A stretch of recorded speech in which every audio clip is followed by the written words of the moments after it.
Welcome back to the Poisoner's Almanac. I am your co-host, Adam. I'm Rebecca. Hello. Good morning. Hello. How are you?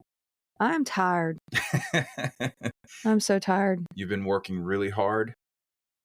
Well, it's researching. I'm also still recovering from last weekend because there was a lot going on last weekend. A lot. I felt like we did something every day last weekend, and yes, like it was. We had another. I'm still. It's like the weekend after now, and I'm still tired from it. Yes. We had another D&D night with friends. Mm-hmm.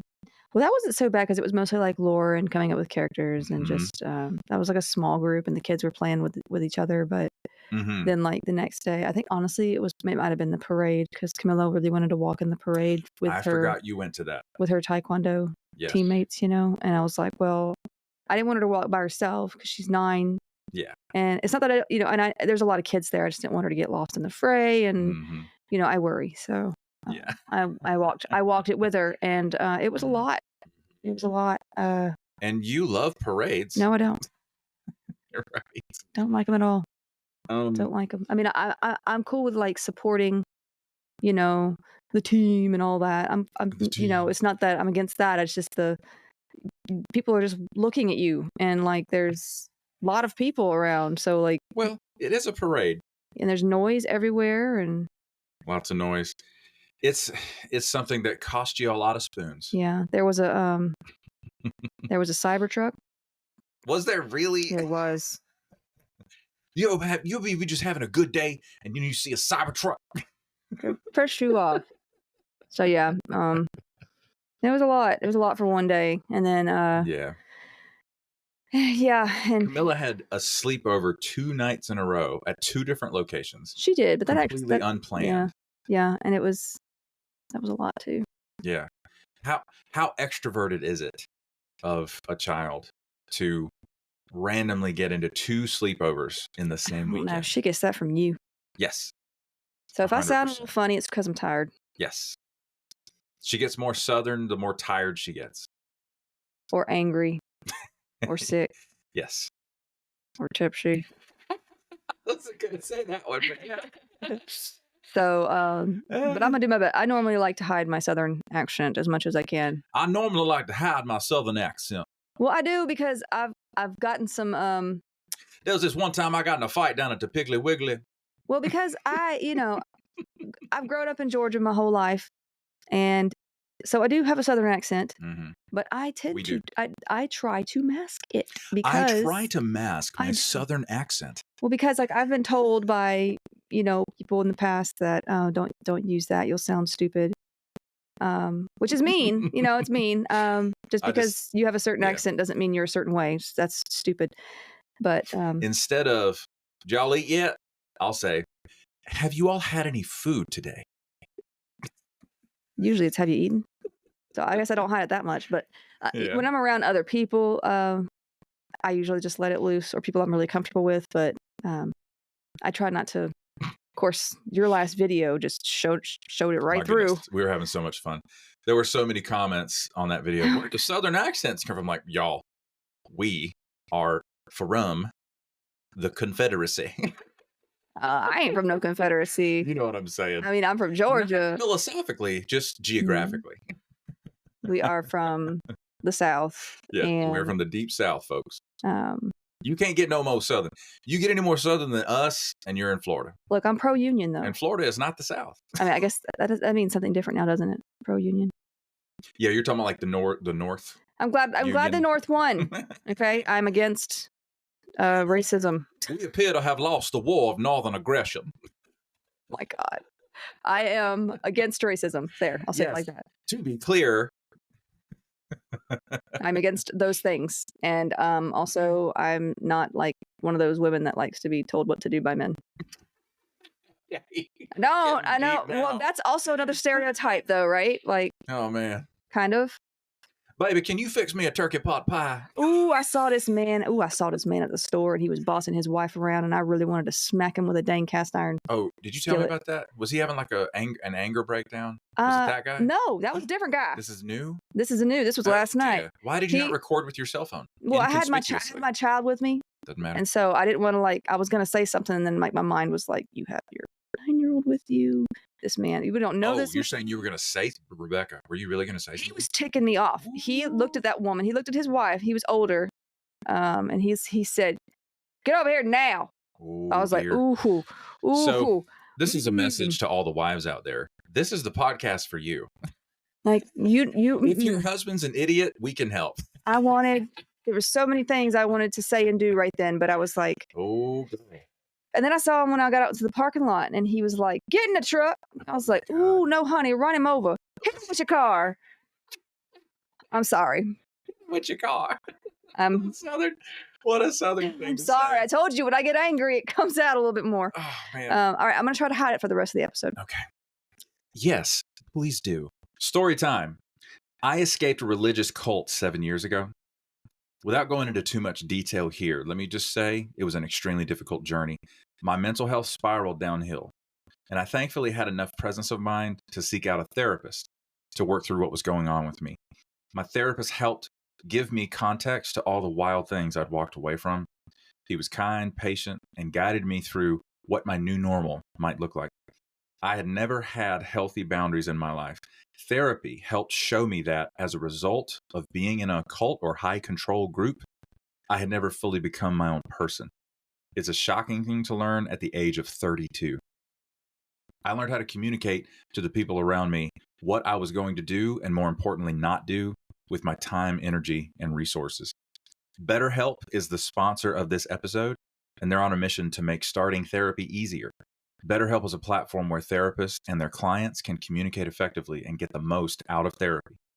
There's a journal inside the platform for personal reflection, and there are group sessions on a number of different topics available every day. Starting therapy is easy with BetterHelp. Fill out a questionnaire, and you'll match with a therapist in as little as a couple of days. One of the best features of BetterHelp is that if the first therapist doesn't feel like the right fit, you can easily switch to another one until you find someone you really connect with. They carefully make sure therapists on the platform are well qualified, and their customer support team is there to help if you have any questions. With over 7,000 reviews and a 4.5 rating on Trustpilot, BetterHelp is a platform you can trust. If you're struggling and think you'd benefit from a therapy session, go to betterhelp.com/almanac or choose the Poisoner's Almanac during sign up and get 10% off your first month of therapy. Okay, so that's going to take us to a little bit of housekeeping for the old podcast. Make sure you follow us on whatever platform you're listening on. Thank you in advance for leaving 5-star reviews. Those act like a digital tip jar. They push the podcast deeper and deeper into the algorithm to the ears of listeners like yourself who enjoy it. Make sure to follow us on socials. We have links in the show notes, especially the podcast Instagram, Poisoners_Almanac. Also, if you don't mind, screenshot while you're listening on your phone and post that photo and tag us. And some of you have done that, and it's been amazing. Tag us so we can see that. We're going to share it to our stories, etc., etc., etc. The Patreon is up and running. Let us know what you'd like to see on the Patreon as far as paid content goes. You can join the Patreon as a free member, or you can be a paid supporter for $1 United States per month. Also, speaking of what? Sorry, I was gonna make kind of a joke. I was gonna say, are the tariffs gonna affect that? Yeah, I don't know. Oh my god. Send help. What if our podcast gets shut down by tariffs? Oh my god, send help. Send help, please. We're all having fun here. Also, speaking of patrons and the Patreon, one of the perks of being a paid member is you get shouted out by name on this here podcast. They are as follows: 87's Pins Girl 71, Mara Santiago, Kate the Fairy, Grace Lahan, Genevieve, Nahev Shatrit, Jay Went, Inken Hafner, Kira Yorsek, Tay of Sunshine, Monique, Shane R, Sue Steves, James Mills, Megan Geiler, Liz B, Woolly Wolf NZ. I didn't laugh. See, okay. I didn't laugh. Mm-hmm. Mama G, Nicole Rivers, Richard Miyako, Heather Nolan, Katie Rose, Kaylee, Sasha Rubel. Oh, I forgot the A on Sasha's name. Sorry. I just noticed that. Maya Shostak, Maggie's Yarm, Ogre the Viking, Lynn Rocket. What's up, Lynn? Listening with your kids. We see you.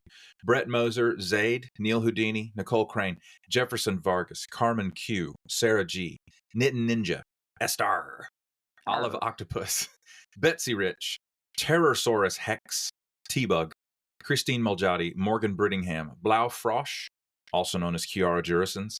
She was last seen in a gray hoodie behind the Walmart feeding a pit bull. Also, she told me Dunkin' that there's Donuts. no I. Sorry? She told me there's no I. That you don't say it with an I. Which one? The one you just said, Kiara. Is it Kara? I am sorry, Frodo. I was delayed. She did say that was her favorite mispronunciation of her name. So perfect. Okay, Kara Jurison. Kara, is that right? Let us know. Yeah. Send us an angry DM. No, I love when I get like DMs from you guys and then I recognize the names like on the shout out. It makes you seem like real people. Because I'm like, oh yeah, that's that person. That's that person. I know that person. Mm-hmm. Oh, I know them digitally. Vix, Caitlin C, Anne Maria, Carl Ziegler Jr., Clyde, Jennifer Wilson Richter, Macaulay Sterling, Too Fidgety, Wendy G, Elena MK, Vilma Anderson, Caitlin Martin, Pungrammed 101. Thank you all for supporting the podcast. Too Fidgety. I like that name because that's me right now. I'm really fidgety. Also, we have listener support on Spotify. This will be shut down in January, unfortunately. If you guys want to, you can jump on over the Patreon. The Spotify thing? Yes, Spotify. Spotify will shut it down. Oh. So you can jump over to the Patreon if you like. Whatever. It's your world. We just live in it. The listener supporters on Spotify are as follows: Taylor McCaleb, Drew Revis, Heather Nolan, Delshawn Harris. Thank you all very much for your support. Also, another perk for you paid patrons: leave us a voicemail. Which we have a conclusion. I'm not a witch. I'm your wife. We have a conclusion to the hot chocolate cliffhanger. Oh my gosh. From Sasha. She has voicemailed us again. Well, we need to know. Yes. Hang on. Is this it? Here we go. Here we go. This is hilarious because actually my story was kind of finished because nothing happened. It was just a very awkward moment because this person is staring at me like the hot chocolate, was very confused that she wanted my name. And she's like, oh my God, where are you from? Why do you not know this? And this is just because I'm autistic. Just like when in Germany, some people start talking to me in English because they think I'm a foreigner because I don't get something because I'm autistic. This was just like that moment. And so what she did was she was just insisting upon calling me with my name, and there was nobody else in there, and she's just like, this is for Sasha. And I'm like, yeah, no, who else would it be for? And then, I got the plane, everything was fine. But so I do not fail to deliver. I did it. And I also have a question because, Becca, before you had the podcast, would you just info dump on Adam, like in private? Would you just do it? Or what has changed in your info dumping dynamics since the podcast has started? I really want to know. And I think we all agree that we really like you and that you're amazing. And that's so cute. So much you're doing this. And I really love the community. I love everyone from the Patreon and everyone. Goodbye, everyone. Oh, this is sweet. So sweet. Yeah. They are so sweet, Sasha. Thank you so much. Yeah, I think the info dumping just got a little worse. That's all. Because, I say worse in his trying to speak from his perspective, but now I do a lot more research because once I get into something, I tend to go down these rabbit trails, and I'm like, hey, guess what? Guess what? Guess what? Did you know? Guess what? So, but I think he enjoys it. He better enjoy it. I was about to say, yes, I do. Until a threat happened.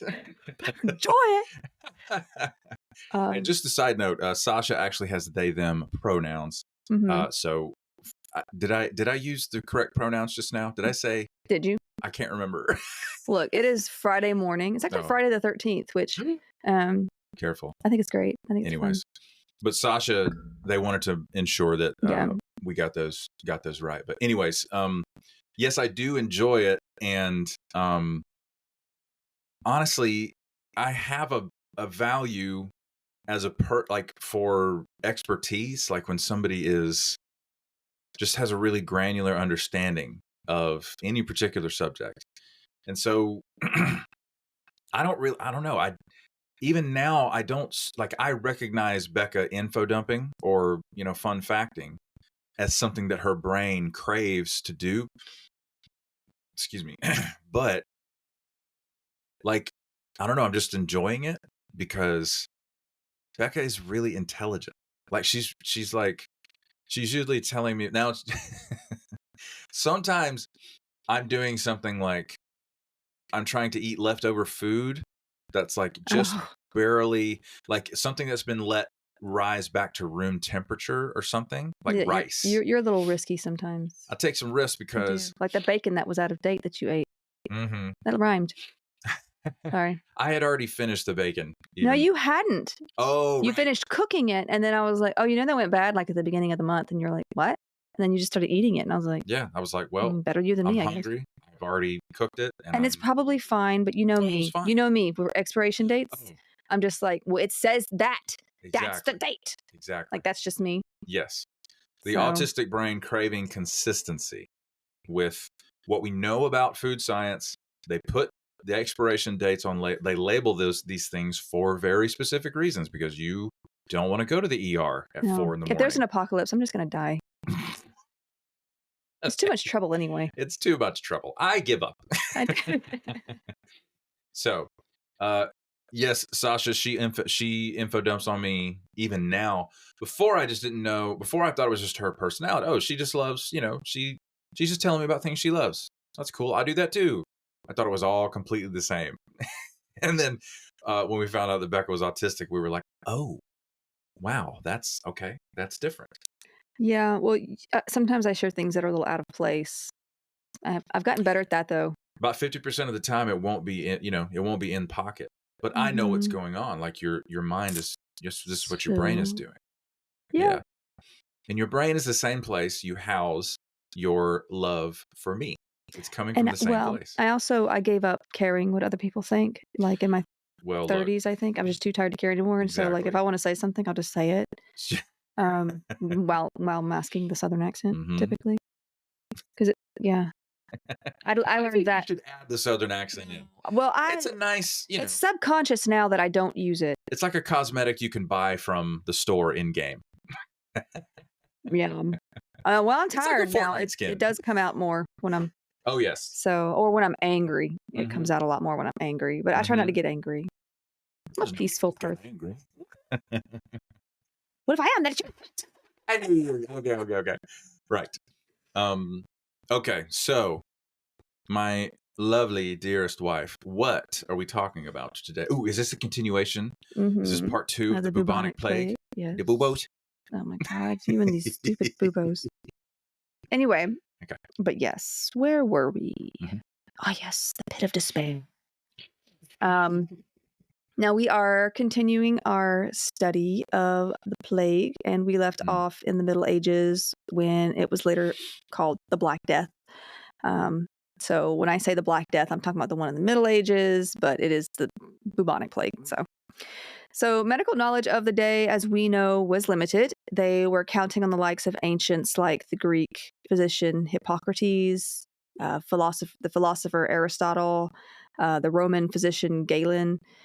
Now, while these three did play their own role in physically describing disease, their ideas about where disease came from, as well as preventing or curing it, were not exactly helpful in most cases. I mean, they tried, not trying to diss them or anything, but actually some were fatal. So maybe I am trying to diss them a little bit.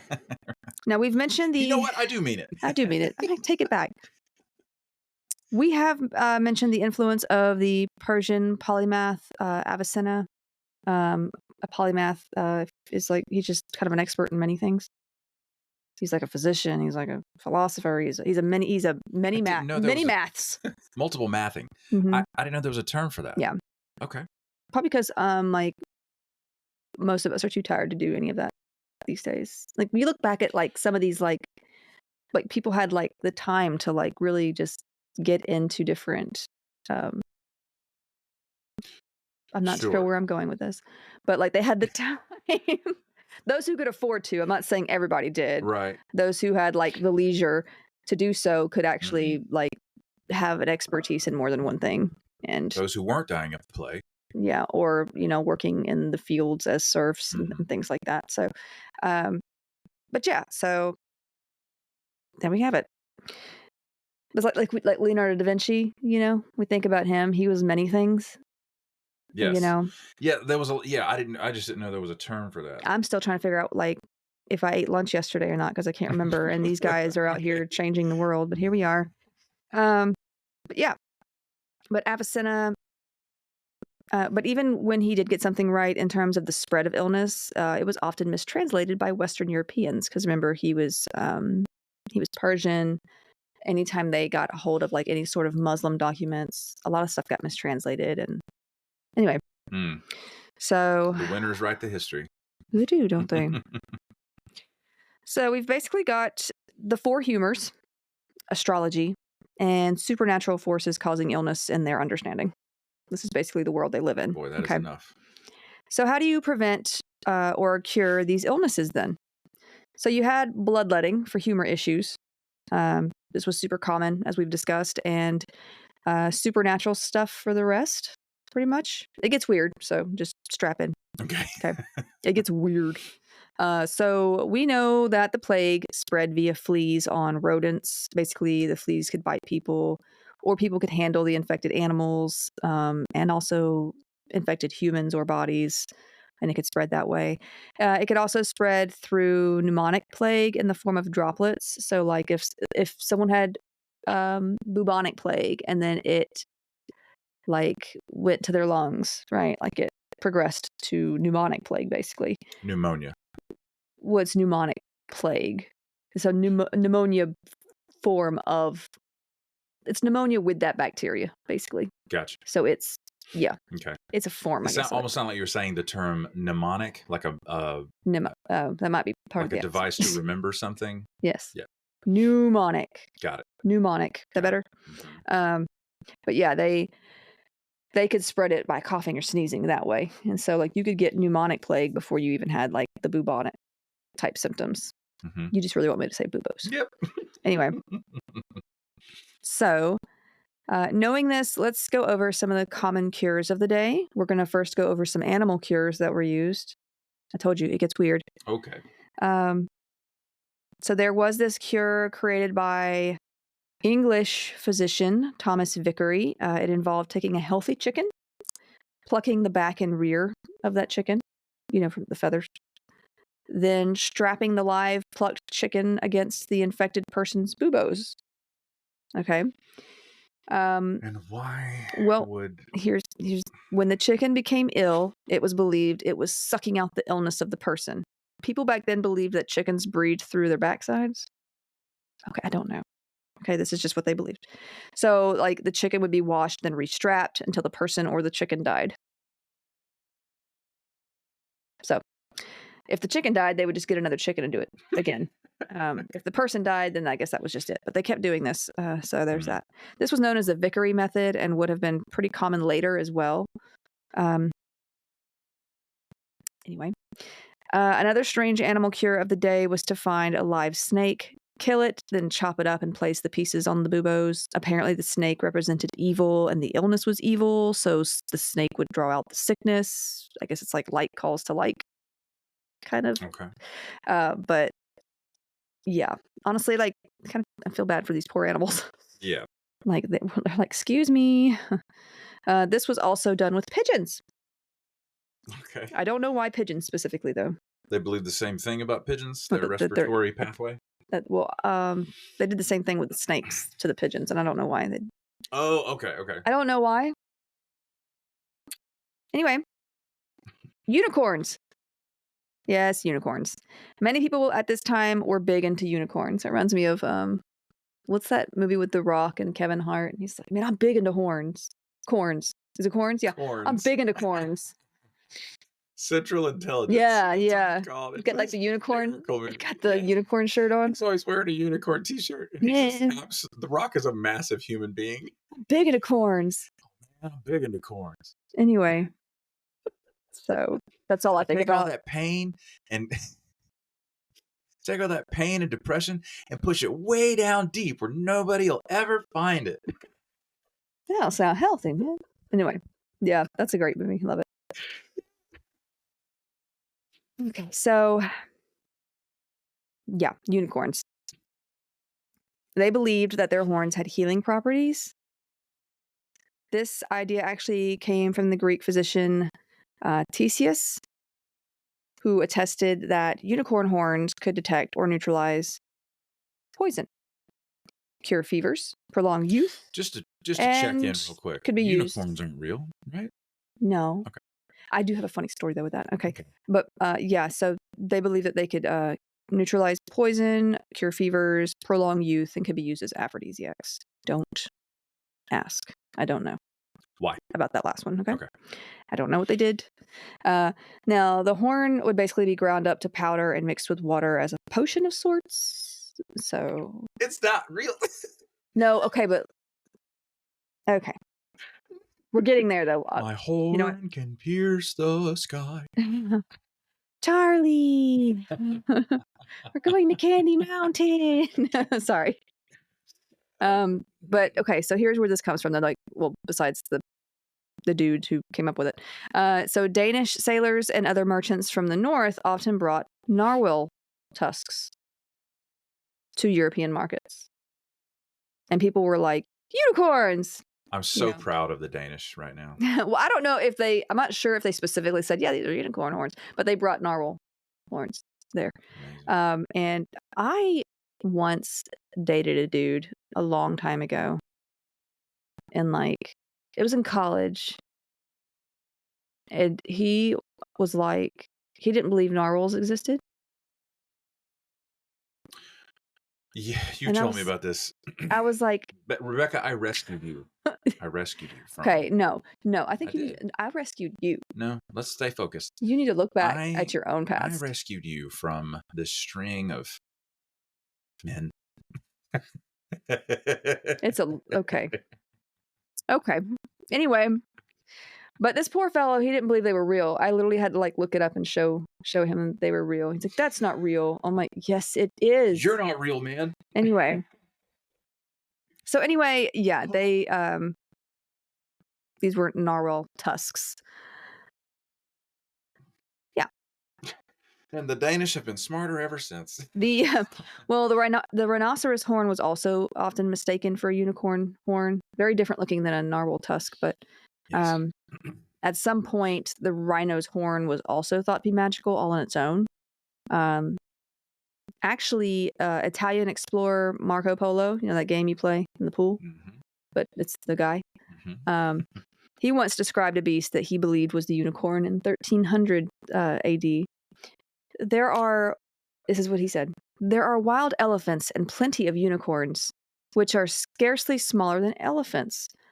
They have the hair of a buffalo and feet like an elephant's. They have a single large black horn in the middle of the forehead. They have a head like a wild boar's and always carry it stooped towards the ground. They spend their time, by preference, wallowing in mud and slime. They are very ugly brutes to look at. Rude. They are not at all as we describe them when we relate that they let themselves be captured by virgins. Yeah, I'm pretty sure that's a rhino. Probably a rhinoceros. Pretty sure that's a rhino, Mark. Yeah, that is Mark. But also, like, the whole captured by virgins thing is a reference to how they appear in art of the day, or also, like, I think in Renaissance art as well. And the idea that they're actually representative of Christ, which may give more oomph to the idea that they have curative powers. Like, they only let, like, virgin maidens touch them and stuff. I don't know. Okay. So, but yeah, unicorns. Like, I think the unicorn is actually the animal of Scotland, the national animal of Scotland. So I have heard cool. this. Yeah, that is interesting. And yeah, And I think there was a story I heard where like North Korea, there's always a story with North Korea, but like they had like this area where they tried to say that they had real unicorns, and so they were like they were boasting about like, well, we have unicorns, and I was like, man. okay. So there was that. I remember that story. I was like, why would you boast about that? Okay, they're not real, but okay. Anyway, this idea would last well into the Great Plague of the 1600s, which we'll get to in a bit. If you were there for our bonus episode this past week, you heard about the use of ground up mummies as another curative. Ew. This concept would last for a while, actually, and also be used by the wealthy in attempts to prevent or treat plague in the 1600s as well. They literally just ground up mummies and sold them off, and people were like, yeah, cannibalism. Anyway, okay. So, emeralds were another thing that were ground or crushed up and ingested by the wealthy as a cure. Can't imagine how that went. Those who never eaten an emerald before. Those who were not wealthy went for solutions of arsenic or mercury as remedies, which likely led to a quicker death more than anything else. Mercury has been considered a remedy for many things, though, in the past. So, and we'll talk about that when we go over syphilis and things like that, too. Can't wait. Syphilis. Actually, there's a rise in syphilis cases here in the U.S. Oh, dear. So, y'all be careful out there. There was also a potion called Four Thieves Vinegar, which was a combination of cider, vinegar, or wine with spices such as sage, clove, rosemary, and wormwood, among others. I had a hard cider last night. Did you? Good for you. Good for you. Sorry. Does that mean? I encourage my husband to have hard cider as often as possible. Anyway, it was believed by many that this was a potent protector against the plague. It was said to have been created and used by four thieves, hence the name, who were able to rob the homes of the dying and graves of the dead because the drink apparently made them immune to the plague. It's like some story, I guess somebody told to sell this product. Yes. Four Thieves vinegar is actually still made and used today in the practice of homeopathic medicine as an antibacterial agent, though no one in the modern day claims it can cure the plague. I will say, and we'll go over this in a minute too, vinegar, acetic acid, it can kill microbes, but it can also damage healthy cells too, so you have to be really careful with that kind of stuff. Okay.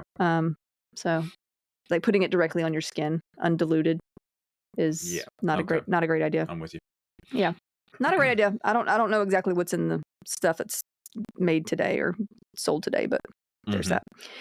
Others would sit by a fire and sweat out the plague. I think one of the popes at the time did this. Like he just put a bunch of like flames around him to like just sort of keep the plague away from him. I guess he thought it would burn it away. Anyway, he recovered? I don't think he caught it. I think it was preventative for him. Oh, that's what he said. That was his mitigation strategy. Yeah. He also probably just avoided people, which probably helped more. Probably. Yeah. Another practice involved sitting next to sewers or cesspits because it was believed that the bad air inside you would leave and travel to the bad air of the yucky smelling sewage. Some sort of like external active transport system, I guess. Like, it goes from like a smaller amount to a bigger amount. A gradient, chemical gradient. Yeah. It sounds like something you rolled a perception check for in D&D. Perception. Okay. Nat 20. Your bad air leaves your body. Cool. What if you get a nat 1? More bad air enters your... Okay. You fall into the cesspit and drown. Okay. Some tried prevention methods like cleaning money with vinegar. Not a terrible idea, to be honest. I mean, if it kills microbes, I guess you can soak your money in vinegar. So it's probably interesting. Oh, because it would pass between different people's... Yeah. Oh. So honestly, money, handling cash and things like that is incredibly... It can be incredibly gross just because everybody who touches it. Yeah. I go months. I mean, maybe even a year in between using cash. I don't like the way dollars feel. Yeah. at all. I hate that feeling on my hands anyway. They feel like people. Yeah. No, well, just, I don't know. I don't like the feeling on my hands. It's kind of gross to me. But yeah, vinegar. They would also try to clean letters with like incense or smoke because they thought like, oh, if it's got any kind of bad smells or bad air about it, it could transmit the sickness to me. Like they believed in the whole bad air thing still. Now, another common remedy for the plague involved bathing in or drinking urine. Not just your own either. You could, that's still gross, but you could pay for urine to use. Like, anyway. But either way, don't do this unless you're like lost at sea and have no other choice, I suppose. I mean, if you want to do it, I guess you can do it. But I don't know why you'd want to. I mean, just for fun? Okay. You do you. Also, urine or feces, human or animal, could be rubbed on or in lanced buboes, apparently, which would have just made things so much worse. Yeah. So no. Talking about introducing horribly contaminating bacteria to an already inflamed lymph node. That's already pretty much full of disease. That's already infected. Now, other pastes made of herbs and flowers would be applied to lanced buboes. Can you imagine lancing those things? That hurt. Ugh.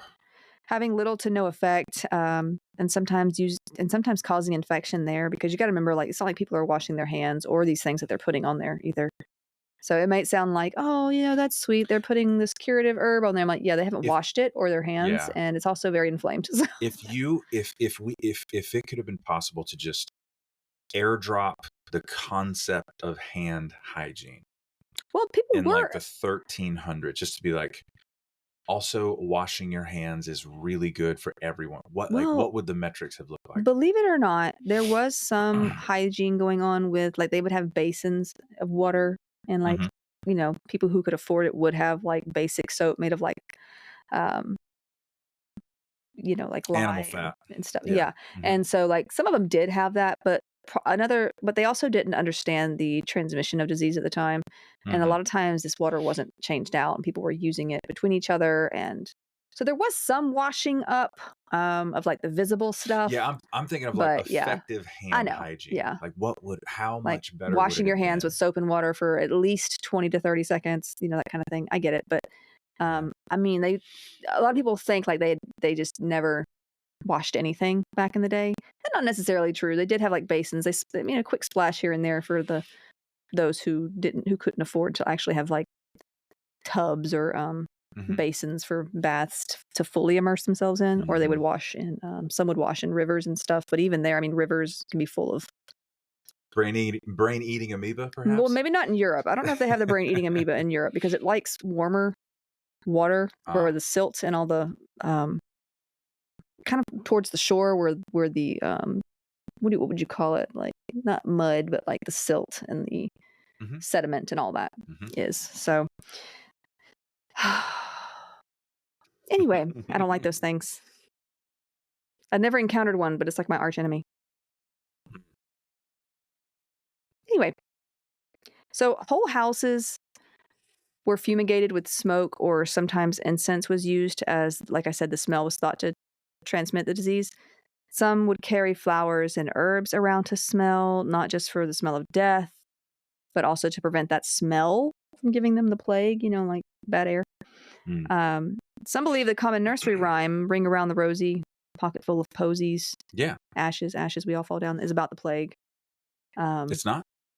I mean, it may be. Whether it is or not, there's no like direct evidence that it is, or that it was, it might have been like related to it at least, but it was actually written after these epidemics. So maybe, but we can't say for sure.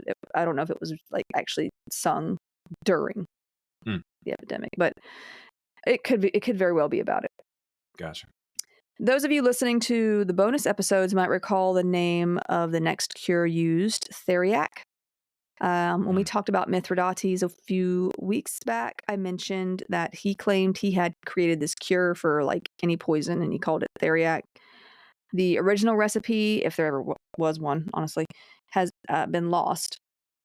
but here in the 1300s was a medicine known as theriac, made up of like 80 different substances, as Mithridates claimed his was. It was made of a lot of different stuff, Okay. including opium. Now, and we've talked about opium. You're gonna feel better. Some believe this formula. Some believed this formula could cure plague, and while they were wrong, the opium in the mixture might have granted those infected some relief from the pain and GI issues they might have been suffering from. Mm-hmm. So at least there's that. We do not know this whole formula either, though. It may have been different in different places anyway. But it was only available to those wealthy enough to afford it. So there's that. Those who believed others were to blame for the illness basically just persecuted and killed those they believed to be the culprits. So I know last episode we talked about the Jewish massacres. They also went after certain nobles, as well as those with disabilities. They were all common scapegoats. Many believed that God was punishing them all for heresy or allowing heresy. And see, they would have seen Judaism as heresy because it's not Catholicism. Right. Right. Okay, So like they would have seen a loaded term. I know. They would have seen heresy as anything they don't believe in. Yes. So the sun revolves, the earth revolves around the sun. See, right. Witchcraft. So like if you didn't believe exactly as they did, that was heresy. Also greed, fornication, and other such sins. Which all the popes were doing all the time. Yeah, actually. Prayers and pilgrimages were done in attempts to stop the plague. Also, some said positive thoughts could keep you safe, as well as amulets. Just think positive thoughts. I'd have been dead. Anyway. And I can see people just like selling plague amulets to make money knowing they don't do anything. Get your amulets, get your plague amulets. Yes. So. Unless that amulet comes from Jessa Baroga, I don't think so. Now, some more wealthy and able simply fled the towns into the countryside, often to no avail because it would be there too. Italian poet and writer Giovanni Boccaccio, he wrote the Decameron between 1349 and 1353, and he uses such a measure as a plot device. So in the book, 10 people are fleeing Florence to a villa in the country because of the plague, and they basically just tell each other stories to pass the time, which makes sense. 10 people, Decameron. Ah, interesting. Okay. Yeah. So then there was flagellation. This is funny. Okay. I mean, for you now. You sent me a screenshot of this yesterday during the day. Yeah, because anyway. So funny. Now, this was a practice of some upperclassmen who decided penance and punishment was the way out of the plague. So they just went from town to town beating themselves and each other with these like heavy leather straps that had sharp pieces of metal embedded in them. Ouch. Gross. They would usually do this like 3 times a day, and they would move from town to town so others could see them. I guess if they like were perceived as punishing themselves, they thought it would help. Now, their ritualistic self-punishment method lasted a little over a month until the Pope, who was nervous about his power and influence being stepped on, put a stop to it. So, I guess you could say the Pope was jealous of the flagellators. Flagellators. Yeah. The Flagelluminati. He's like, excuse me, no, don't. This is no. Did you hear me say the Flagelluminati? The Flagelluminati. Yes. It's pretty good. Okay. So pretty proud of that one. You should be. You should be. Let's talk about it some more. No. I'm just kidding. Let's move on. I imagine cutting yourself up like this could also easily lead to infection and sepsis on its own. That's just me. But also those participating in this strange and painful trend actually just spread the plague from town to town. Because they were moving from town to town. As did those in prayer processions. Processions. Telling you, I can't talk today. Processions. Like, because they were just walking from place to place and really just sharing the plague. And like, no hate against prayer. I know, many do find it helpful, even myself at times, but like even the Christian Bible mentions covering one's face and quarantining. So I don't understand the issue there. with that, but whatever. Did you say Christian Bible covering one's face? Yeah. So I'm reminded of the Monty Python processional where they smack themselves in the head with the Bible. Well, technically, I said it mentions covering one's face and quarantining when sick. Like when such and such is sick, send them out to away from outside the camp. camp. Yeah. So like unclean. So yeah, they had those kind of things like in religious texts. And so I don't get why that's a problem, but whatever. So really the only thing that slowed the disease down was the towns choosing to quarantine those entering their borders. Mm-hmm. Have you covered, I forget if in part 1, did we talk about why the Jewish people avoided plague more successfully? Yeah. Okay. That's just another part of it. Like their religious texts contain, they're things that actually improve hygiene. Mm-hmm. Yeah. Mm-hmm. Well, like, yeah, and I don't know how that got lost to the Christians of the day, because like the Crusades, I think though they started coming up with things that were sins to them that weren't sins. Like at one point, eating chocolate was a sin, right? I mean, basically, if you were a woman, you were just a sin personified, right? So like, I think over time, and like a lot of people weren't even allowed to read the Bible. Like at one point, only like the wealthy or those who could read. Yeah. Women weren't allowed to read the Bible until a certain period, and so like sometimes it feels like they just weaponized. I mean, it probably was this. They weaponized religion 100%. for like power and things like that. And I'm not saying like Catholicism or Christianity was the only one that did that. No. I'm not saying that at all. Done by any religion, but right. It was so easy to do because the medieval mind, there was so much of the world that was inexplicable that you could just spiritually explain everything for people, and they're like, yeah, I'm on board with that to the death. And so that's why you can have like people who maybe have been religious before that weren't necessarily violent. Some might have been, but I'm just saying like there's some religions, like you got monks who are just super like chill. Yeah, pacifist. Right. Yeah. And then you have people that are like, well, I don't think God likes that, so I'm gonna kill you. Like, you know what I mean? Like it doesn't make any sense, but they somehow have gotten to that point of this is now what I'm supposed to believe, even though it has nothing to do with that particular faith. Yeah, the way they practice religion has become purely exclusionary. Right. This is the way that I, secure my place in the world. Identity politics. Yeah. And see, for me, I'm like, okay, well, I have no problem with religion, but I do have a problem with people controlling other people and trying to force 100% that particular belief system on someone else. Yeah. Because I think that's just... but the violent take it by force. I just know. I don't want to be violent. You know what I mean? Like, I don't know. Me neither, dog. But at this point, you've also got the Crusades going on at this time too. So 100%. This is pervasive. There's a lot of violence mixed with religion. That's right. I learned yesterday, I didn't quite know this, but it caught my attention because I sent you a screenshot of a certain person and their...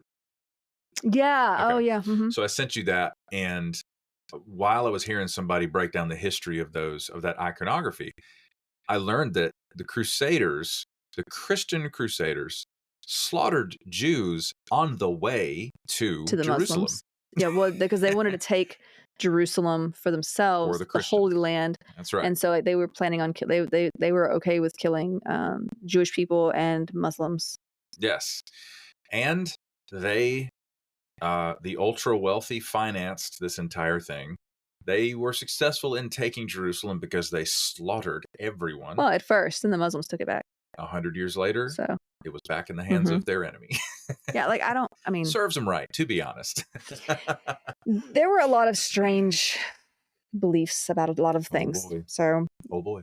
That's just the religion of the day, and it could be an entire other podcast, I tell you. Yeah, and we'll talk a little bit about some of the conventions that took place where they basically installed whole new beliefs and stuff into the religion that they were a part of. But when you're told like, okay, this is what you're supposed to believe, and if you don't want to go to hell, this is what you have to do. Of course. Like a lot of even today, people are like, well, yeah, I need to do this. I need to make sure I do this. And I don't have my own identity. Basically, I'm going to just make this my identity because that's what I've been told I have to do. Yes. And because of the some of the basic psychological needs of humans, it can make you susceptible to these things because it gives you a group participation identity. Yeah. It gives you that. See, I never understood that. I know you don't. I knew you were going to say that. I don't really care about that. I knew you were going to say that. Like, I don't like, okay. College football in the South is like that, right? Like there's this camaraderie of, yes. And you'll be interested to team and I can't stand you, but I like you right now because we're watching this. Yes. And you'll be interested to know that college football has a pope and his name is Nick Saban. Okay. Well, I don't know. But it's just, yeah, it's a very... His Holiness. I find people fascinating. Okay. Oh, 100%. And so Another fun fact, Nick Saban got 60,000 write-in votes in the last governor race in Alabama. Really? He was not a candidate. 60,000 people wrote his name in. I yield the balance of my time to the woman across from me. Anyway, I don't even know if what I'm saying is making any sense right now, but like... Oh, it does. Because like I'm not against... I think those who want to practice religion, it's totally fine. You know, as long as you're not hurting anybody. Of course. I think that's the line. You should be the line is strong. Totally allowed to believe what you want to believe, not believe what you want to believe. I don't think you should. I think it's dangerous to practice as a person who grew up in fundamentalist, toxic Christianity, which I've mentioned before. I don't think you should be engaging in religion unless you are generally aware of the atrocities that have been committed across human history in the name of religion. Well, that's the thing. They don't like to talk about that. They don't like to talk about that because they make less money and they can't galvanize their power structure or their identity politics. That's how it works. You got to be dumb to participate in toxic religion. You have to be. Well, I mean, it's basically a cult, right? Well, now we're talking about, you said the C word. When it comes to being controlled and being told what you're going to believe and who you're going to be, that's basically who you can hang out with. That's right. What you can wear, what you can't. That's right. I was basically a part of a cult. All of the core structures and behaviors were there. And I don't think not all religious structures are like that. No. But like, I think people should just be kind to each other. And well, again, that goes with horizontal morality, like vertical morality. Just be kind, mind your own business. Of course, help each other, be generous when you can. You know, I don't know. Yeah. I don't. Anyway, we got really into this, so I'm gonna move on. It's good stuff. Anyway. So really, the only thing that slowed the disease down was towns choosing to quarantine. Basically those entering their borders. So for example, the port city of Ragusa in Sicily, hope I'm saying that right. It's now Dubrovnik, Croatia. They began a 30... Oh, that used to be a part of Sicily. Oh, that's fascinating. Okay. We're talking about like a long time ago. So a lot of places used to be a part of other places. Imagine. Okay, I got to look that up. That's fascinating. So they began a 30-day isolation period for ships coming in. This practice helped stop the spread of illness. So other towns started doing the same, but extending it to 40 days. Now this became known as the law of Quarantino, which is 40 days. So this is actually where we get the word quarantine for such a practice from. Really? Quarantino. Yeah. Oh, that's so fun. He's my favorite director. Oh my gosh. Quentin Quarantino. Oh my gosh. Some cities resisted such measures, of course, and lost more of their population before giving in. In some places like Milan in 1350, now I don't agree with the name they gave this, but pest houses were created outside the city. Maybe change the name. Pest house. Maybe change the name of that. I mean, dang. Casa del Pesto. You know. But yeah, these were created outside the city where plague victims were kept and where like masked doctors could come and care for them. Also, like, you know, when you see like plague doctors, like the strange outfits and stuff like that, like the masks and the full body coverage actually did help prevent them from getting the disease, as it helped stop fleas from biting them and germs from spreading from contact and droplets spreading through the air and such. So the outfit was functional. Looks cool too, but it's functional. Yes. Now, by the time it began to slow its roll in 1352, and after, it had killed about 30 million people This is about 30 to 50% of Europe at that time. Some towns lost up to 90% of their population, and whole villages were wiped out in some areas. Yeah. As in, like, no longer on the map, ceased to exist. That's wild. This loss would lead to fights over wages, because you've got, like, less workers and a lot of work. The serfs and others could basically negotiate their wages since so many others were dead. And honestly, I imagine they were sick of, like... Wait. You said they could negotiate their wages because so many other workers were dead. Yeah. That's I mean, because here's the thing. Now you're basically picking up the slack, right? You're doing more work, and like now they can't afford to say no, or no one's going to be working, right? That's kind of hilarious because this is like feudalist society. It is feudalist society. Yes, but there's no... Feels familiar right now, doesn't it? I'm just kidding. Sorry. It does, though. Okay. A little bit. Hit too close to home, I think. No, like just the idea... Workers' rights wouldn't become a thing for another 600 years. That's what's hilarious. Yeah, but they could like start negotiating things like, well, you need me. That's radical. So I cannot imagine a medieval like peasant being like, well, look, here's what you're going to pay me. Right. Well, and they were getting allowed to use like certain things for their own, like their own farmlands and stuff for things. But yeah, like the whole workers' rights thing, they were tied to the land. So they weren't slaves, but like they were. Come on. Well, they couldn't be sold like slaves, and they did have some rights. It wasn't like they didn't have any rights like slaves didn't. Yeah. But serfs were like the lower class of peasants, basically. Mm-hmm. So for sure. Yeah. So you were born a street rat. Oh my God. You'll die a street rat, and only your fleas will mourn you. The fleas with the plague. That's right. The fleas with the plague. She got the fleas with the plague. Sorry. I got problems today. They're multiplying. What is wrong with my brain right now? It's the tism, girl. So, yeah, basic working rights, pretty much, and bringing an eventual end to feudalism. Maybe not right away, but yeah, in most places.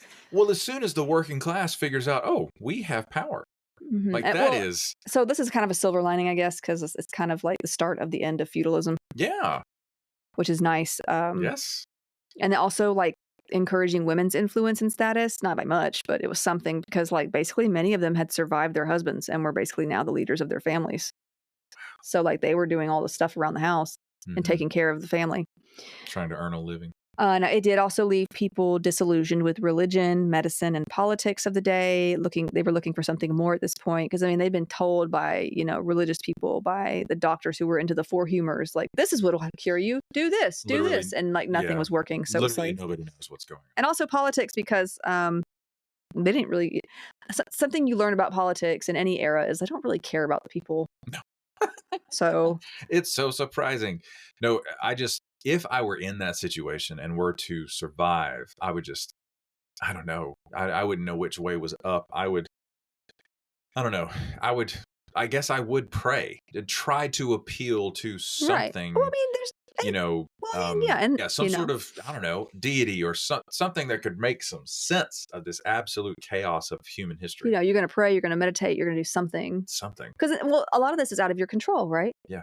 And you are going to feel like you need something bigger outside of your control to help you. Yeah, literally nobody has any answers. Yeah. So, yeah. I'm sure BetterHelp was hopping. Oh my God. No, I doubt it. But this search for more would lead to more in the Renaissance period. Unfortunately, however, the plague was not done. In 1665, the plague returned to epidemic proportions in London, and this outbreak became known as the Great Plague. It was officially reported to have killed 68,696 people in London that year, but it's It is probably closer to 100,000 though, because many people were unaccounted for, like those without families. It's like the homeless and poor. Yeah, the poor people. Nobody cares about that. It's unfortunate, but yes, that's what happened. Let them eat cake. Oh my God. She actually didn't say that. Right. But here we are. So. Sorrows, prayers. So about 1/5 of the population of that time, basically, is what it took out. That's insane, dude. Now, the illness had been rumored about before cases rose, and the wealthy typically avoided it once again by using their means to stay out of the city as much as possible. Those living in poverty also had worse, hygiene and worse living conditions for obvious reasons. And when a person was diagnosed with plague, the house they lived in was supposed to be shut up for like 40 days. We have that like quarantine law going on with the whole family inside. So basically, there was a white cross painted on the door to let others know, and then there were guards standing outside. But like the whole family, meaning like even if you weren't sick, but like your dad was, you were shut in there with them just because you could be infected too. It's like a crude form of contact tracing. Yeah. So anyway, because of these known measures, some just didn't report their illness though, and they spread the disease further because Now, many of these likely knew that if they didn't work, they didn't eat, though. And they and their families would just starve. Though there were some parishes that would provide like food for those in quarantine, but not, everywhere. So to avoid such a fate, they simply didn't report their illness or symptoms. So you've got this like, I can say I'm sick and be shut up with, my entire family, not be able to work and get food. Or I can get work and get food and then get someone else sick. Yeah, it's kind of a difficult situation. Now, others in the family who were not yet sick likely did not want to be shut in with those who were sick, risking their own health and life. And so they didn't report it either, oftentimes. And they may have been contaminated already. They may have been infected already, but not know it. Mm-hmm. But and there were no stimulus checks. No. Now, a lot of people fled when the disease struck a household, and so they likely just carried it with them. So as a reminder, symptoms of the disease included sneezing, fever, delirium, vomiting, diarrhea, muscle cramps, coughing, sometimes blood, especially when it's like pneumonic. Pneumonic plague, excuse me. Pneumonic. What? Anyway. I'm just pronouncing the P. So, yeah, and of course the swelling of the lymph nodes, typically in the groin, neck, and armpits, called buboes. For some reason, you really like that word. You wouldn't like it if you were infected. I just hear like these, these British people with the Queen's English. Yes, of course, his buboes are swollen. Well, they would already be swollen because that's what they are, right? Right. So, anyway. So there may also have been a rash covering other parts of the body as well. And of course, if it's septicemic, you've got, a lot of other things going on. Not cool. So we did talk last episode about septicemic and pneumonic manifestations of the plague. I just remembered United Healthcare doesn't cover bubonic plague. Oh, sad. Yeah. But you still pay them. So that we do. As one could imagine, with little hygiene, cramped streets, and the amount of refuse around, rats carrying the infectious... Refuse. The queen of refuse.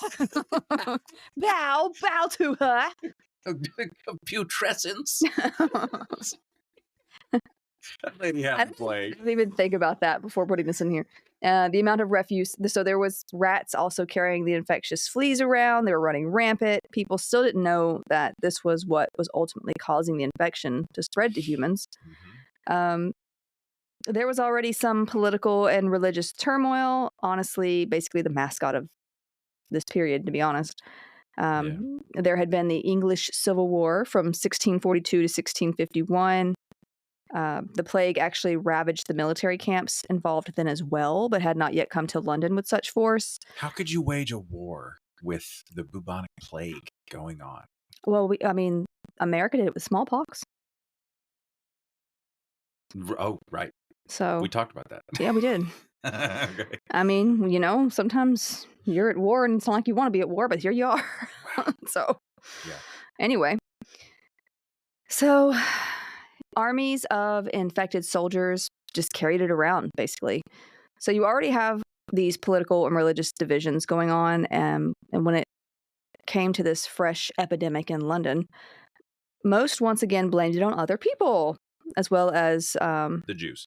Well, yeah, and others. Yes. Bad smells. They also blamed it on the wrath of God and other such things.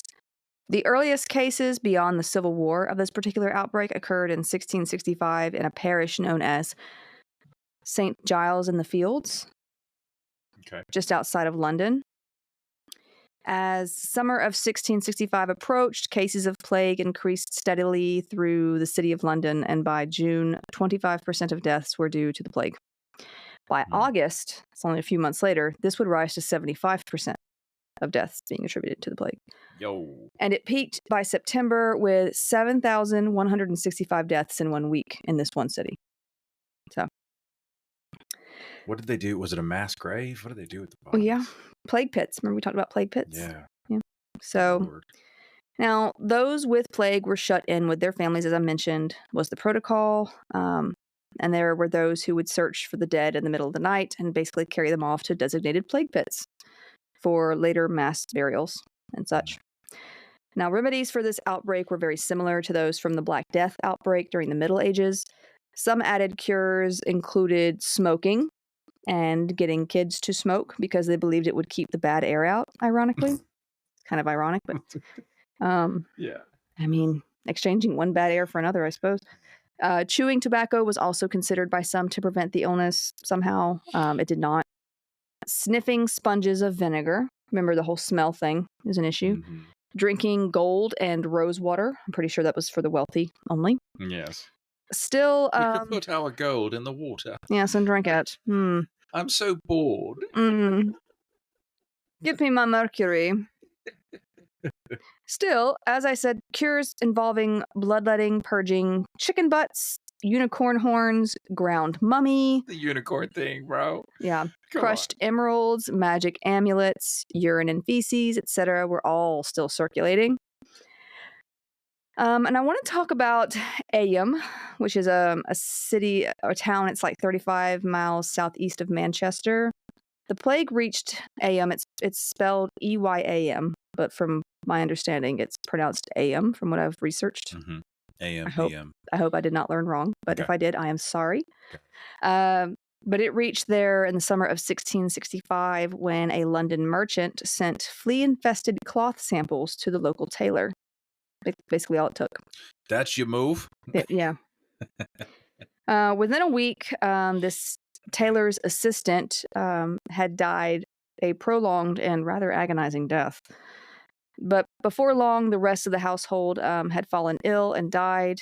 With the guidance of the rector of the town, William Mompesson, they decided to isolate themselves.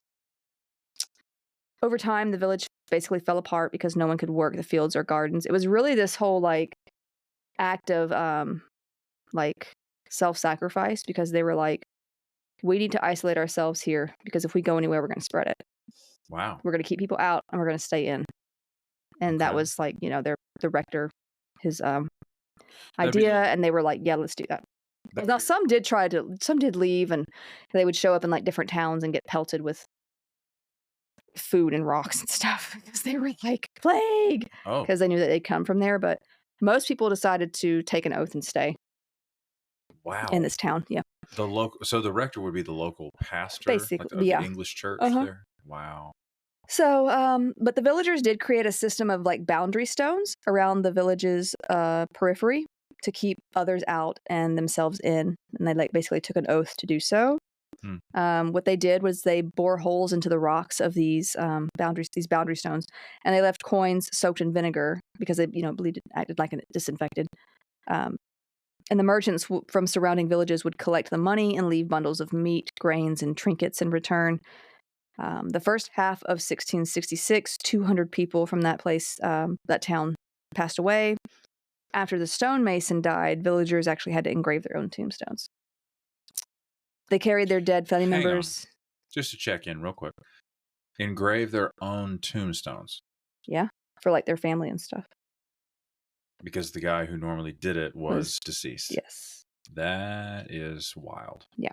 So they carried their dead family members by using a rope, basically to drag them to sites that they themselves dug up. And the losses were just horrible.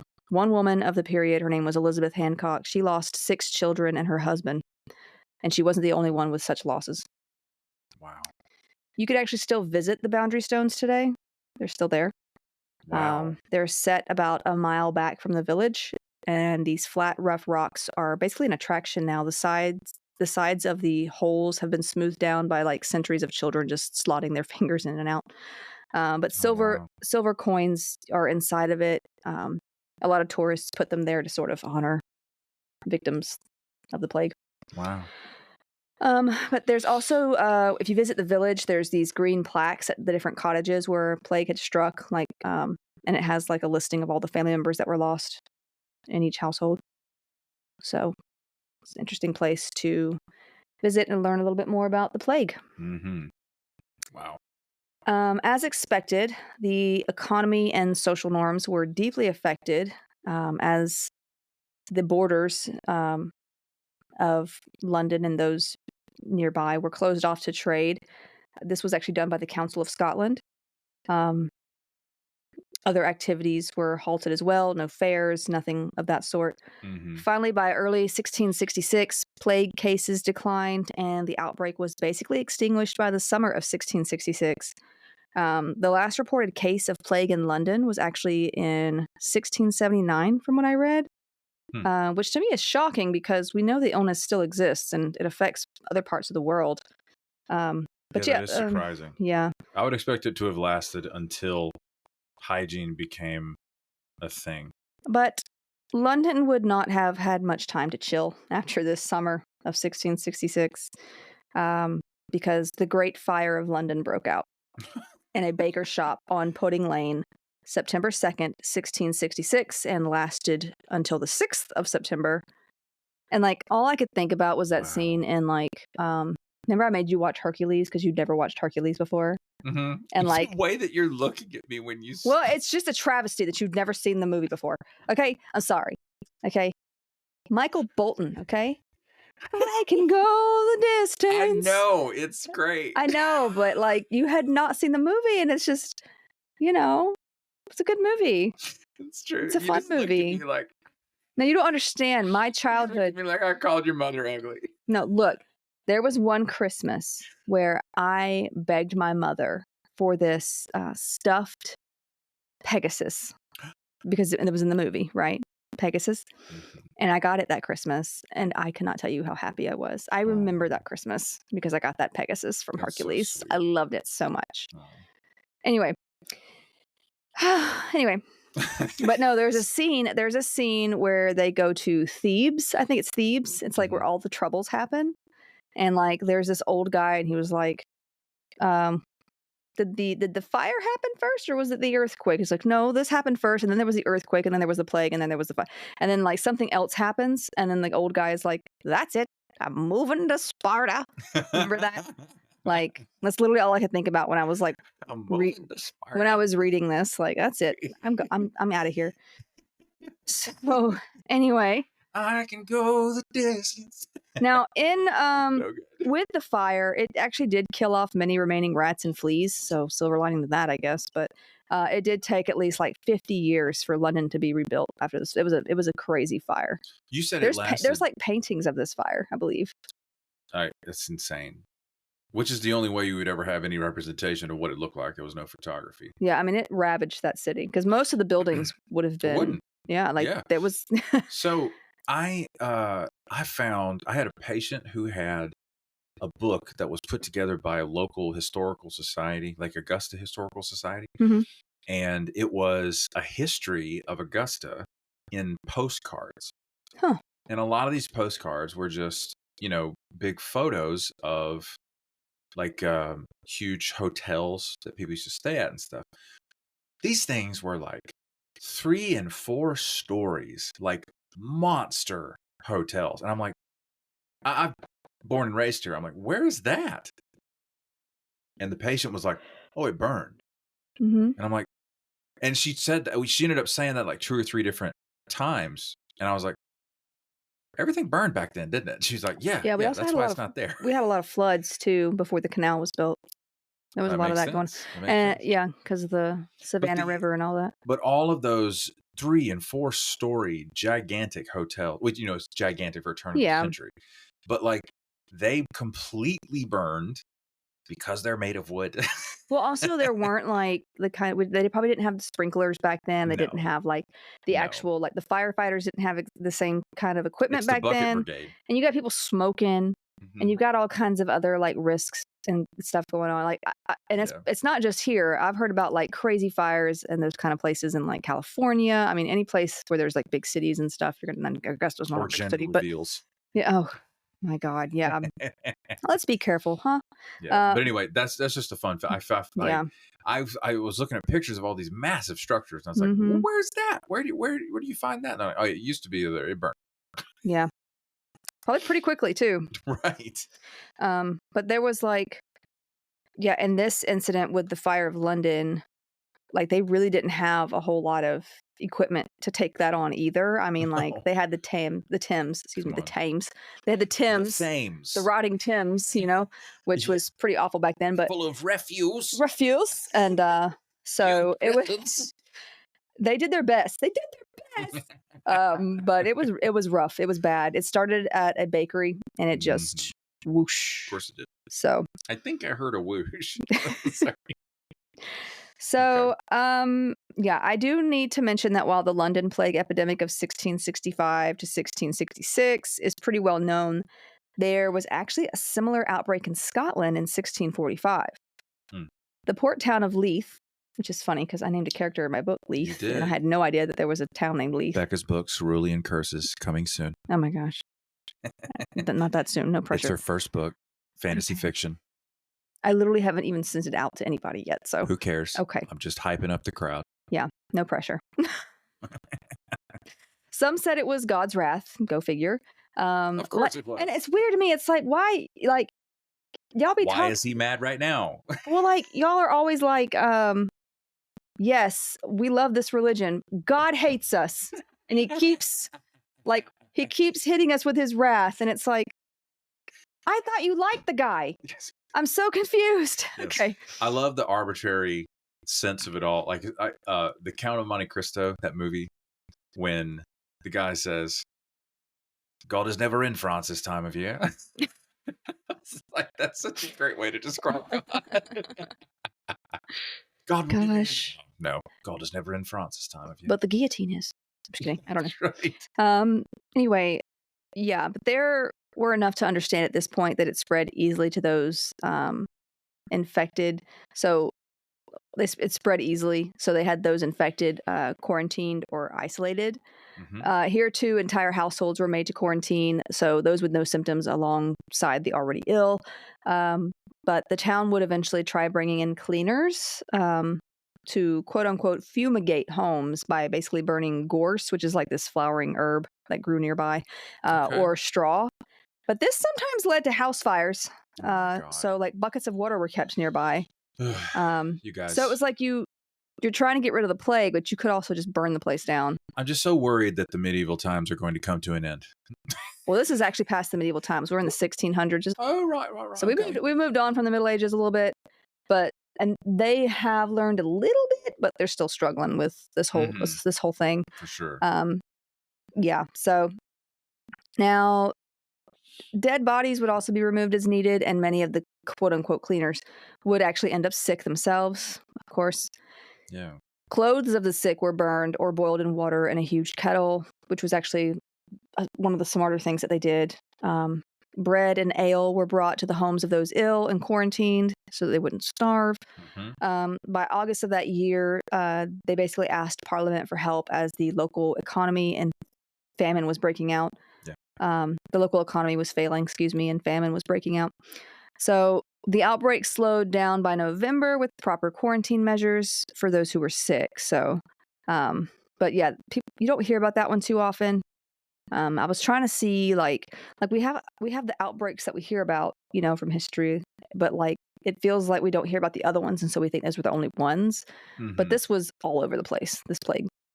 There was also an outbreak of plague in Russia later in 1770 to 1772. Wow. It started in January of 1770 among Russian troops in Moldova. This was during the Russo-Turkish War? Excuse me, Russo-Turkish War. And they likely came into contact by moving through and around more endemic places, like where it was already going on. Of course. So about 1,500 troops were infected, and by August, only 300 of these survived, which is pretty significant. So there were medical checkpoints that were set up around the city of Moscow from years earlier that had actually worked pretty well in times of peace, but now with war going on, these failed, and plague reached Moscow by Christmas of 1770. A physician at Moscow General Hospital recognized a case and reported it to the doctor in charge of public health for the city, a Dr. Rinder. But he ignored it, not believing him, I guess. Was Russia a monarchy in the 1700s? This is when they had an empress. Oh, wow. So, okay. I can't, honestly, with, like, my special interest is not so much in, like, the governments of other countries. I've learned a lot by, like, studying the history and stuff. But, like, I can't keep up with some of them, like, because, like I know, what I know about Russia is, like, I know about the Bolsheviks. Do you know where Russia is on a map? I do know where Russia is. You stop it. I'm not very good at geography, but I do know where Russia is. I'm just kidding. I actually know where, like, other countries are better than I know the United States. Facts. I know where the other countries and stuff are. I know where that is. I do. Okay. Rebecca's brain works exactly like Sherlock Holmes. But, okay. Really? Yes. I know that the Earth moves around the sun. Excuse me. It's primary school stuff. But what's hardest for me is knowing, like, the Midwestern states of the U.S. Like, I'm sorry. They're all squares. Like, how do you know? I don't plan on going there. Wyoming No looks offense. like Colorado. Stop it. I just, it's not, it's just, I'm probably not going to end up going there. So why do I need to know where it's at? Salt Lake City's full of Mormons. That's all I got. I don't care about it. I just don't know where it's at. I do every now and then. You don't care. I do every now and then watch that Animaniacs thing. Was it Yakko that goes da da da da da da da da da, and like he like shows you where all the places are. So, but like it doesn't register as a priority. No, but why would it? It's just not my thing. There you go. But if it's tied to something else like that I love, then yes, I will. Then we're in. Yeah. Anyways. Hey, look. Okay, I did know enough to tell my mom one time that there were only 50 states. For some reason, she thought there were 52. So I guess I get my geography issues from her. But no, she thought Alaska and Hawaii were 51 and 52 at one point. Whoops. I was like, no, there's 50 states. So anyway, not outing my mother or anything, but there we are. No, of course not. Fun fact, in the movie White Christmas, they refer to someone being out of the country in Alaska. Yes, they do. Yes. So, fun times. So, just to bring it back in, because I have... Sorry. Yeah. So Dr. Rinder, he ignored it, not believing him. I know where Russia is. Excuse you. Anyway, this was a fatal mistake because within a year it had spread to unstoppable levels. Dr. Rinder actually died of this outbreak himself. So, not cool. You're familiar with irony? Yes, I am. It's a town in South Dakota. So my life is built on irony, okay? That joke that I just made was pretty good. Sure. Just being honest. Now, the government of the time did set up hospitals and quarantines around the city, but when the rich started to leave the city, it was shut down. So the poor were forced to remain, and I imagine you can see how that looked to the poor, like, oh, you're letting them out, you're not letting us out, that kind of thing. Yeah. So property considered contaminated was actually destroyed without compensation, so that made it worse, Yikes. Public baths were closed, which I see the reasoning behind that, but they weren't doing a whole lot of explaining to the people what was happening. And they basically made everyone just feel trapped and subject to unfair officials, basically. By September of 1771, 1,000 people were dying per day of plague. Protests fueled by fear and anger began, and on September 15th, 1771, a riot broke out. Rioters invaded the Kremlin, destroyed the archbishop's home, and killed the archbishop.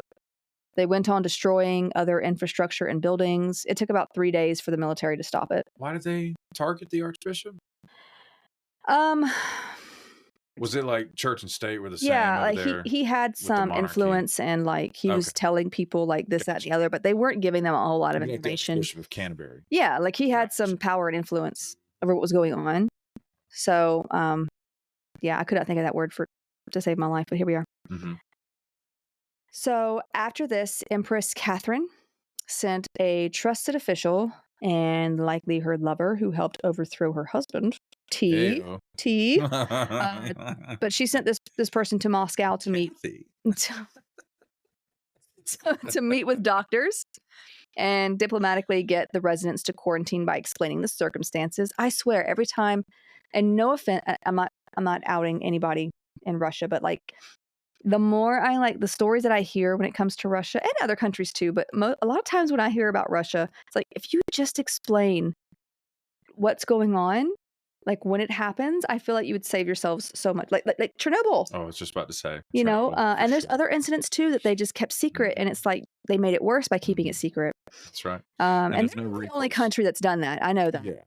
And there's no recourse for the people who are harmed by their mismanagement. So here we are. Now, the number of deaths started dropping, and by January of 1772, only 330 deaths were reported for the month, as opposed to 1,000 a day.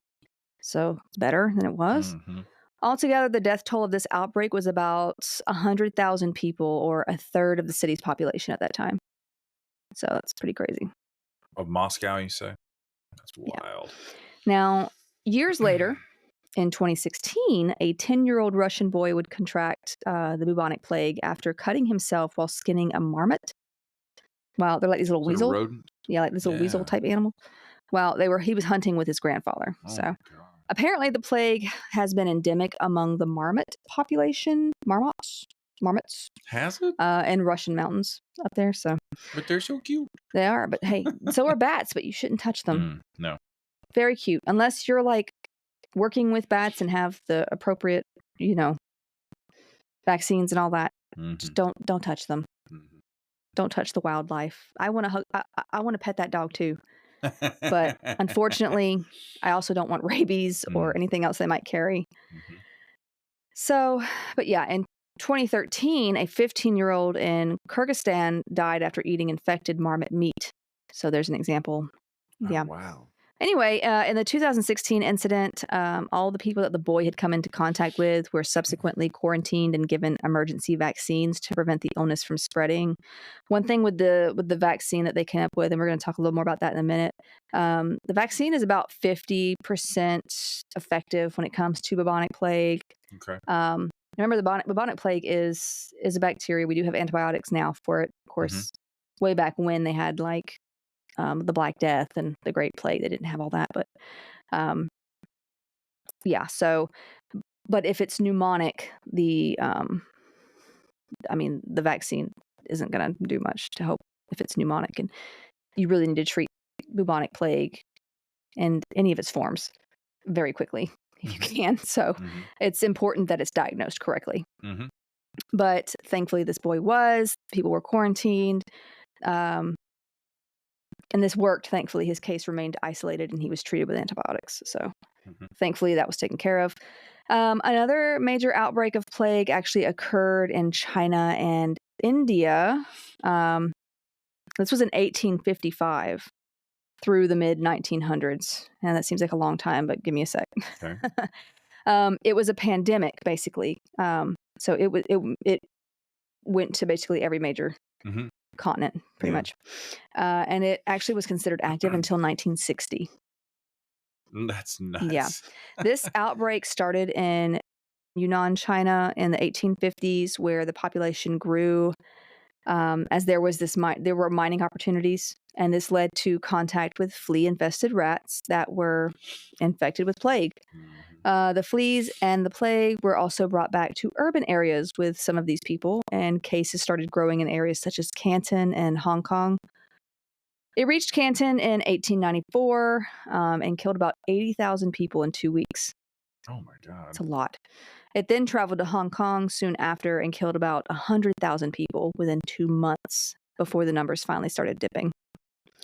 It would remain endemic in Hong Kong until like the 1930s. like each year, outbreaks occurring each year. It's nuts. It spread elsewhere through ocean trade, reaching other parts of Asia, Europe, Africa, Australia, and the Americas at different times. Mhm. One of the deadlier outbreaks occurred in India in 1896 from Hong Kong ships that had come in. It first arrived in Bombay, which is now Mumbai. It then spread to many other areas, with the Punjab being particularly badly affected. It was only in the early 20s that it began to sort of chill out, by which time it had caused the deaths of at least 10 million people in British India. Good Lord. That's a lot. Yeah. And I checked that number other places too, because I was like, that's a big number. That's the number.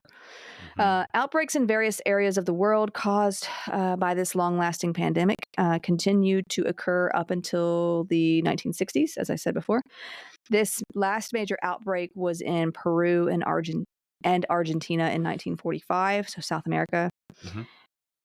See, I know where things are. Yeah, I was about to say, you know where that is? I know where that is. Thank you very much. Right.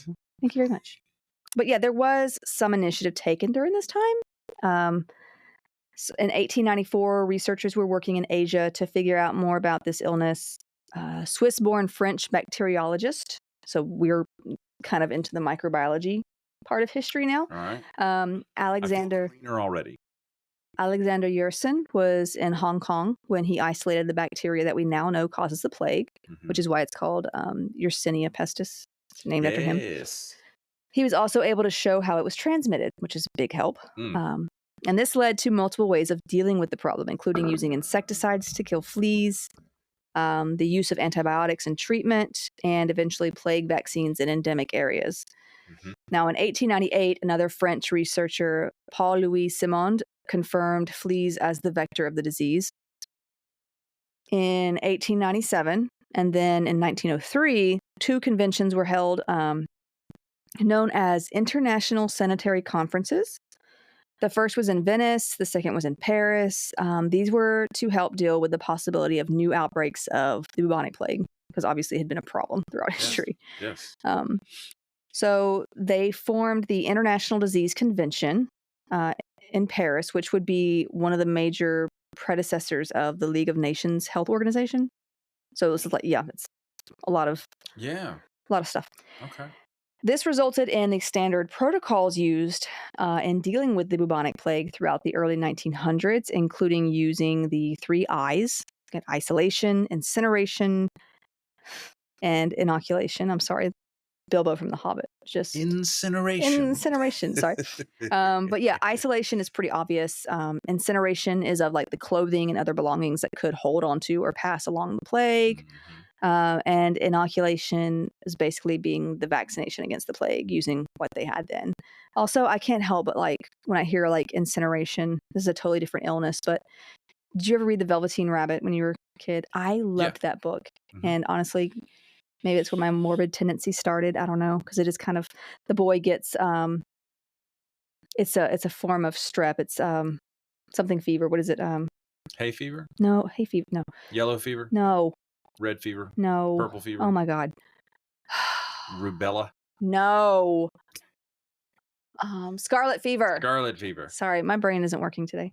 Scarlet fever. He gets scarlet fever, and he the doctor is like, we have to burn all of his things. And he had this stuffed rabbit that he loved, and they were gonna have to burn it. But he was loved so well that this like fairy turned him into a real rabbit because he was so loved. And it's a very sweet book. I love that book. Yeah. Okay. But yeah. That just reminded me of that. So I'm just gonna go have a breakdown later. Okay.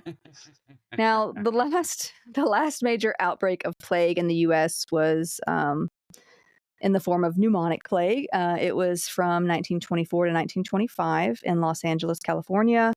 So my grandfather was born, actually, 1924. It's believed that the carrier of the fleas in this case were squirrels, because yes, squirrels can carry bubonic plague. Well, infested fleas, can carry infected fleas. So the outbreak occurred in a small Latino community and ultimately killed 30 people and infected quite a few more. 51-year-old Jesus Lejeune experienced Symptoms such as fever, painful lump in the groin, starting September 28th of 1924. He was initially diagnosed with an STD, but it got worse and it began spreading to family members and others in the community. It wasn't diagnosed as plague until the end of October. So others were misdiagnosed with pneumonia, avian flu, and meningitis, despite pretty obvious plague symptoms. When it was finally correctly diagnosed, quarantine was put in place in the area. This was the Macy Street district. I think it's where Chinatown is now. So, yeah. The outbreak lasted until November 15th, and the reporting on the matter was pretty limited at first. That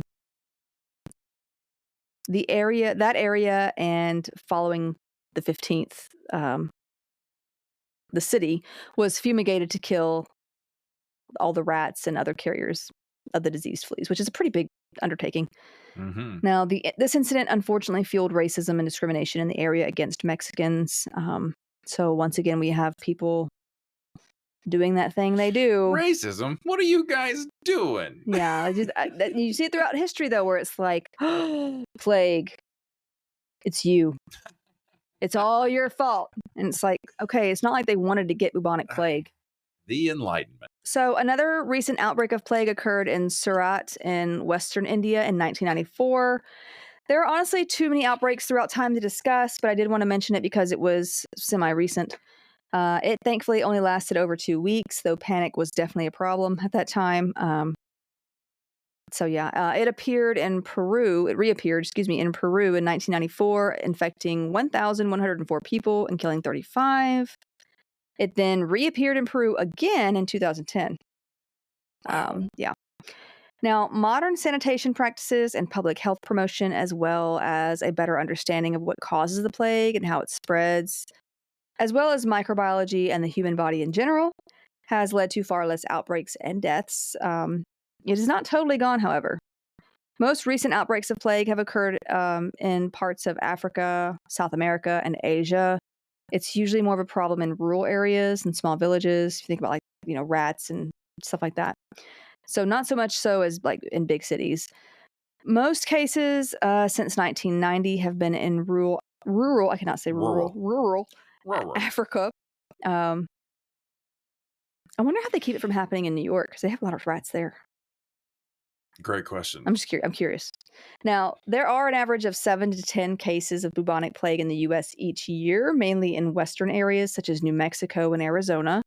Some other states with cases have been California, southern Colorado, Oregon, and Nevada. Worldwide, the World Health Organization estimates about 1,000 to 3,000 cases a year. The most recent cases in the U.S. were one in Colorado and another in Oregon. The latter was likely infected by their pet cat, who was showing symptoms as well. So cats and dogs can actually become infected by either fleas or eating an infected animal. So that's rough. There are still deaths from the plague. A man from New Mexico actually died of bubonic plague in 2021. He was hospitalized, but still passed away from it. It's just hanging around. More recent ones, like in Colorado and Oregon, those were in 2024. So that was this year. But with treatment, it is definitely not as much. It's not as deadly as it once was, thankfully. Pneumonic plague is the deadliest form, and remember, bubonic plague can develop into pneumonic, or you can simply catch pneumonic plague through respiratory droplets, through coughing and sneezing. That's why, when there's a case, it needs to be isolated, and people need to be quarantined right away because it can get out of hand quickly. So if you want to protect yourself, how do you do it? Especially if you're in those areas where every now and then there's a case. So to prevent plague, it's recommended that you avoid sick or dead rodents and rabbits, as well as their nests and burrows. Don't do that. Just don't do that. Prevent pets from roaming and hunting. If you can, know that's hard for some cat owners, but if you don't want the plague, maybe don't let them do that. Talk to your veterinarian about using an appropriate flea control product on your pets, as not all products are safe for cats, dogs, or your children. I think Sadie takes Trifexis. I have to make her take it because she kind of hates it. Speaking of Sadie, there she is.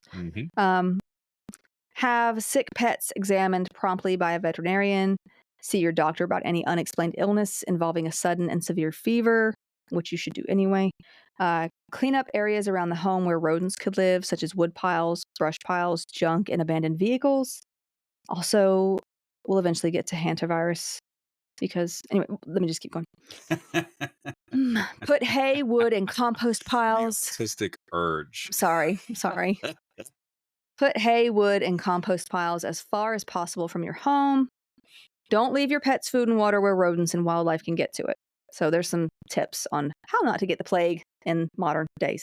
Mm-hmm. Now, treatment, if infected, involves hospitalization, obviously isolation within that area, and IV therapy as appropriate. First-line antibiotics here are going to be IV gentamicin and fluoroquinolones. So like ciprofloxacin, levofloxacin, all the floxacins.